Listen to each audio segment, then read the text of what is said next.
నేనండి పిఠాపురం కుర్రోడిని. ఎలాగో సాయంత్రం అయింది, ఖాళీగానే ఉంటున్నాం కదా అని చెప్పి క్రికెట్ ఆడడానికి అయితే వెళ్ళాను. విరవాడికి వెళ్ళే దారిలోంచి లోపలికి వస్తే కనిపిస్తుందండి గ్రౌండ్. క్రికెట్ ఆడడానికి అని చెప్పి పొలాల్లోకి వెళ్తున్నాం ఏంట్రా అని అనుకోకండి. పొలాలు దాటిన తర్వాత క్రికెట్ గ్రౌండ్ వస్తుంది.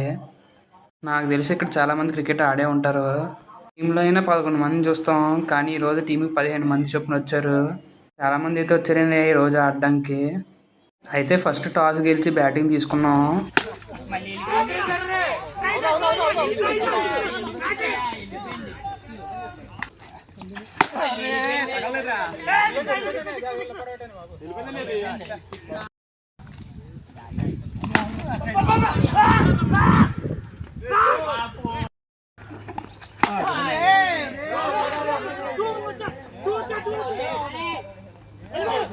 ఫస్ట్ 2 ఓవర్లు జాయిగా ఆడిన తర్వాత మాత్రం చెదగొట్టేది. కొడుతుంటే ఒక్కొక్క షాట్ బౌండరీ అవతల పడుతుందండి. బాల్ అయితే వెళ్ళి ఓవర్లో వరుసగా 4 6లు ఒక 4 అయితే కొట్టాడు. అన్ని అందించిన ఊపుతో మొత్తం 8 ఓవర్లకి 93 కొట్టారండి. 2 వికెట్లు కోల్పోయి సెకండ్ ఇన్నింగ్స్లో ఫీల్డింగ్ చేయడం వల్ల వీడియో అయితే తీయలేకపోయాను. బౌలర్స్ కూడా బాగా ఆడటం వల్ల మ్యాచ్ అయితే గెలిచామండి. 35 రన్నుల తేడాతో మ్యాచ్ గెలిచామండి. గెలిచిన ఆనందంతో ఇంకా ఇంటికి అయితే వెళ్ళిపోయాను. లాపురం వైబ్స్ కుర్రోడ్ స్టైల్ ఫాలో కొట్టండి మరి.